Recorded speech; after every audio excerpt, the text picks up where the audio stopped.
देख रहे हैं एमपी न्यूज टीवी। मैं हूं निधि और स्वागत आपका एमपी न्यूज के खास कार्यक्रम न्यूज रूम में, जहां फटाफट शुरुआत करेंगे कुछ खास अपडेट्स की। आपको सबसे पहले बता दें कि मध्य प्रदेश के कैबिनेट मंत्री विश्वास सारंग भी कोरोना की चपेट में आ गए हैं और इस बात की जानकारी उन्होंने खुद अपने ट्विटर अकाउंट से दी है।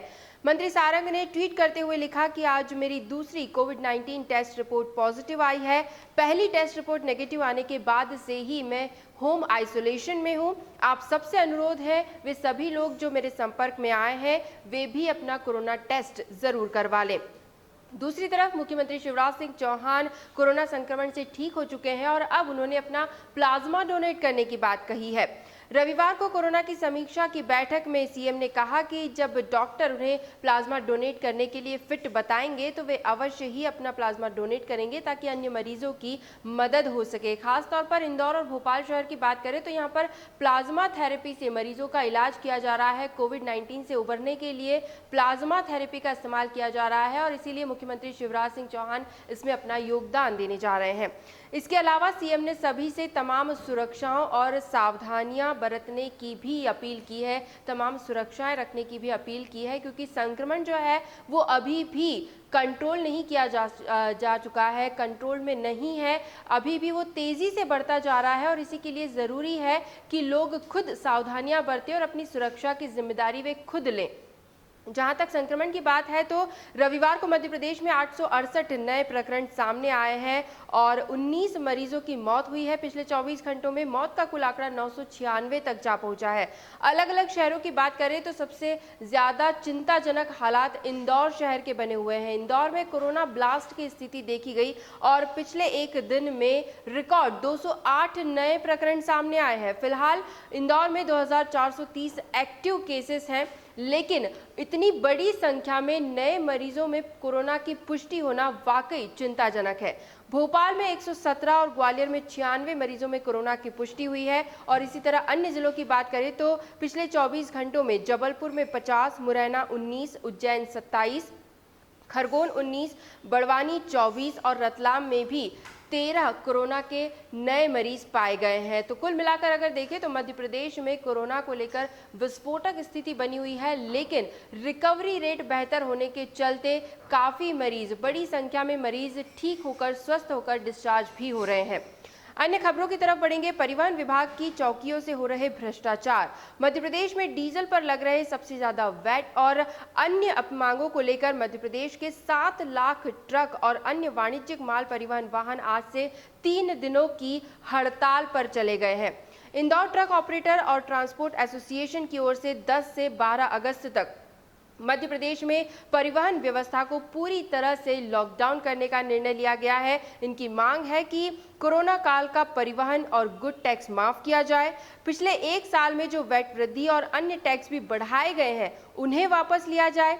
ड्राइवरों को कोरोना योद्धा मानते हुए उन्हें बीमा की सुविधा उपलब्ध कराई जाए और एक और मांग है कि मध्य प्रदेश के चेक पोस्ट पर जो अवैध वसूलियां की जा रही है, अवैध वसूली को रोका जाए, उसे बंद किया जाए। तो फिलहाल परिवहन वाहनों के पहिए थमे हुए हैं और ये हड़ताल आगामी 3 दिनों तक 10 से 12 तारीख तक जारी रहेगी। अगली अपडेट, रविवार को भोपाल में आरएसएस की बैठक हुई और इस बैठक में कई अहम फैसले भी लिए गए। संघ प्रमुख मोहन भागवत की मौजूदगी में बैठक में तय किया गया कि कोरोना काल में शिक्षा व्यवस्था को काफी नुकसान हुआ है और अब इसे सुधारने के लिए ग्रामीण स्तर तक पहल की जाएगी। स्कूलों के बंद होने से बच्चों की शिक्षा पर बुरा असर पड़ा है और इसे संभालने के लिए संघ के स्वयं सेवकों को आगे आना चाहिए। आरएसएस अब मोहल्ला और ग्रामीण स्तर तक शिक्षा केंद्र संचालित करेगा। इसके अलावा पर्यावरण को बचाने के लिए संघ के स्वयंसेवक आने वाले दिनों में बड़े पैमाने पर वृक्षारोपण का काम करेंगे और साथ ही साथ जल संरक्षण के लिए समाज में जागरूकता अभियान भी चलाया जाएगा। तो आरएसएस की बैठक में ये कुछ अहम निर्णय लिए गए हैं। पहले शिक्षा को लेकर कि शिक्षा केंद्र संचालित किए जाएंगे, फिर वृक्षारोपण को लेकर और जल संरक्षण के लिए भी अब स्वयंसेवक आगे आने वाले हैं। अगली अपडेट की तरफ बढ़ेंगे। मध्य प्रदेश में किसान, श्रमिक और छोटे व्यापारियों को फायदा पहुंचाने के लिए शिवराज सरकार एक नई पॉलिसी की शुरुआत करने जा रही है। नई पॉलिसी के माध्यम से छोटे उद्योगों को बढ़ावा देने और उससे रोजगार सृजन करने की बात कही जा रही है। आत्मनिर्भर भारत अभियान के तहत छोटे उद्यमियों को 20% अतिरिक्त लोन की सुविधा देने पर विचार किया जा रहा है। वहीं माना जा रहा है कि सरकार इस पॉलिसी के तहत बैंकों को भी गारंटी देगी ताकि जो युवा है जो खुद का छोटा उद्योग लगाना चाहते हैं वे उद्योग स्थापित कर सके। अगर बैंक की गारंटी की प्रॉब्लम ना हो तो ज्यादा युवा इस ओर आकर्षित होंगे और खुद का छोटा उद्योग लगाना जरूर चाहेंगे। वहीं ठेकेदारी प्रथा को खत्म करने पर भी विचार किया जा रहा है और अगर ये प्रथा खत्म हो जाती है तो माना जा रहा है कि छोटे उद्यमियों की तकरीबन 40% तक की बचत हो सकती है और इसका सीधा फायदा श्रमिकों को, मजदूरों को भी मिल सकता है। मुख्यमंत्री शिवराज सिंह चौहान लगातार इस नई पॉलिसी को लेकर वेबिनार्स में भाग ले रहे हैं, बैठकें कर रहे हैं और जल्द ही कहा जा रहा है कि जल्द से जल्द इस योजना का क्रियान्वयन भी किया जाएगा ताकि जो छोटे उद्यमी हैं उन्हें मोटिवेट किया जा सके। अगली अपडेट, मध्य प्रदेश में खुद को कोरोना संक्रमण से बचाने के लिए एमपी पुलिस ने विंडो सिस्टम की शुरुआत कर दी है।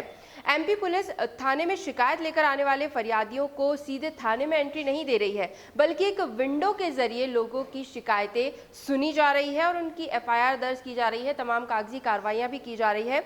लेकिन फरियादी थाने के अंदर नहीं जा सकते। एक विंडो है जहां पर टॉकबैक इंस्टॉल किया गया है और उसी के माध्यम से वे पुलिस कर्मियों से बातचीत कर सकते हैं।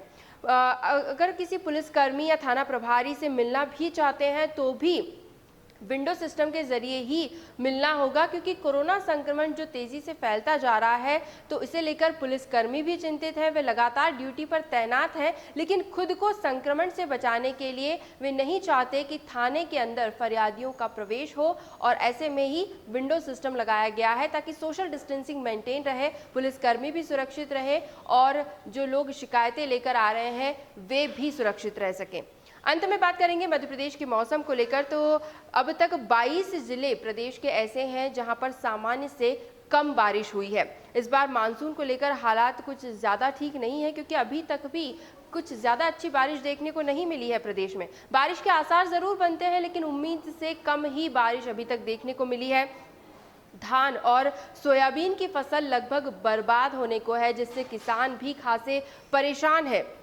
मौसम विभाग का कहना है कि प्रदेश के 3 जिलों में आज और कल भारी बारिश हो सकती है और ये 3 जिले हैं कटनी, जबलपुर और नरसिंहपुर। इसके अलावा 20 जिले ऐसे हैं जहां पर तेज बारिश की संभावना है, जिनमें मुख्यतः सिवनी, बालाघाट, दमोह, सागर, विदिशा, रायसेन, खंडवा और ग्वालियर का नाम शामिल है। इसके आसपास के भी कुछ जिले हैं जहां पर तेज बारिश हो सकती है। मौसम विभाग का कहना है कि ठंडी हवाएं चलने से लोगों को उमस और गर्मी से राहत जरूर मिलेगी। बादलों में नमी ना होने के कारण अब तक तेज बारिश नहीं हो पाई है, लेकिन अब बंगाल की खाड़ी में बने कम दबाव के क्षेत्र का असर मध्य प्रदेश में जरूर दिखाई देगा और आगामी कुछ दिनों में प्रदेश बारिश से तरबतर नजर आएगा। तो एमपी न्यूज के न्यूज रूम से फिलहाल यही अपडेट्स। लगातार और भी खबरें और भी जानकारियां एमपी न्यूज पर अवेलेबल हैं। आप हमारे फेसबुक पेज और यूट्यूब चैनल से भी जुड़ सकते हैं। फिलहाल के लिए इतना ही न्यूज रूम में। फिलहाल दीजिए इजाजत, धन्यवाद। एमपी की नब्ज, एमपी का हाल, मध्य प्रदेश की हर खबर एमपी न्यूज टीवी के साथ। लगातार खबरों के लिए सब्सक्राइब करें हमारा YouTube channel MP news TV. Latest updates के लिए बेल आइकन दबाना जरा भी न भूलें।